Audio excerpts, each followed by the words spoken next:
ఇంకోటి ఏంటంటే నేను కోటి గారు కేటీఆర్ గారు ఒక మాట అన్నారు, విన్నాను. ఇదేంతో చేస్తున్నారు, ఏముంది, టికెట్ కావాలంటే కేసీఆర్ కాళ్ళ మీద పెడితే వస్తుంది కదా అనే మాట ఒకటి అన్నారు. అంటే అంటే నా పెద్ద కొడుకు కూడా వాళ్ళు ట్రై చేశారు టికెట్ కోసం. అంటే బీఆర్ఎస్లో కేసీఆర్ కాళ్ళ మీద పడితే టికెట్లు తీసుకున్నారా అందరు ఎమ్మెల్యేలు అని నేను అడుగుతున్నా. టికెట్ ఇవ్వటం తాగటం అది కాదు, అసలు అంత హీనంగా పెట్టినట్టున్నారు కలిగారు. కాళ్ళు బట్టి టికెట్లు తెచ్చుకోవటం ఏంటి? నేను కేసీఆర్ గారు నేను విన్నాను టీవీలో లైన్లో చెప్పారు, కాళ్ళు పడితే కేసీఆర్ కాళ్ళ మీద పడితే కేసీఆర్ గారు కాళ్ళ మీద పడితే టికెట్ వచ్చేది కదా అని చెప్పన్నారు. కేసీఆర్ గారు కాళ్ళ మీద పట్టి మీరు అందరూ చూసే ఉంటారు, కాకపోతే చూసుకోండి టీవీ లైన్లో ఆయనతో మాట్లాడతాను, నేను విన్నా స్వయంగా. అది ఎంతవరకు సబబు? అంత హీనంగా మాట్లాడతారా? ఏంటి, గోపీనాథ్కి 200 గజాల్లో చిన్న ఇల్లు ఉంది, ఏమీ లేదు. గోపీనాథ్కి ఏముంది, ఏమీ లేదు. కేసీఆర్ చూసారా? అడిగారా కేసీఆర్ తల్లిని ఏముందో ఏమీ లేదు?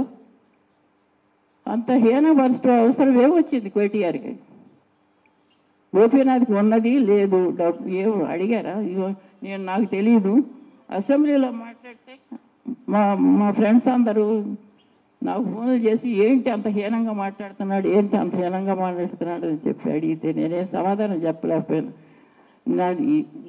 ఆయన పాయింట్ అవుట్ ఎందుకు చేశానంటే వాడు మాట్లాడాడు కాబట్టి చేశాడు, లేకపోతే నాకేం పార్టీ అది కదా. ఆయన మీ మాటలు మాట్లాడా లేదా అని మీరు చూసుకోండి. గోపీనాథ్ తల్లిగా నేను అడగవలసిన బాధ్యత. ఆయన అంత చచ్చిపోయిన తర్వాత అంత హీనపరచవలసిన గోపీనాథ్ అంటే చాలా వరకు తెలుసు, వాడు ఎంత దర్జాగా ఉంటాడో ఏముంటాడో అందరికీ తెలుసు. అంత దీంట్లో ఎంత హీనపరచవలసిన మాట ఎందుకు చేశారు? అది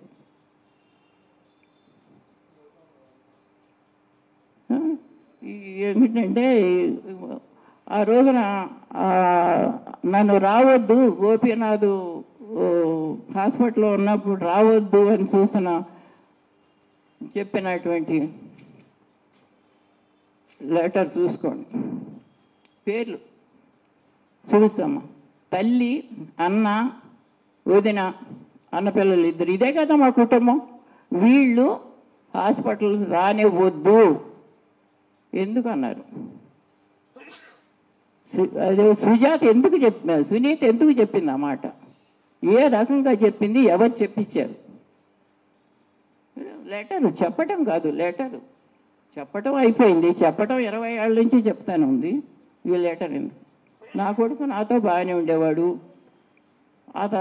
అతని సొంత విషయాలు నేనేం కల్పించుకునేదాన్ని కాదు, వెళ్ళేదని నా కొడుకుని చూసుకునేదని వచ్చేసేదాన్ని, మా ఇద్దరికి బాగానే ఉండేది. ఇవన్నీ రోడ్డు ఎక్కి నానా చండాలంగా ఉంటే ఈ విషయాలు ఏంటంటే ఈ అమ్మాయి కూడా బాధపడుతుంది కాబట్టి ప్రెస్ మీట్ పెట్టాము.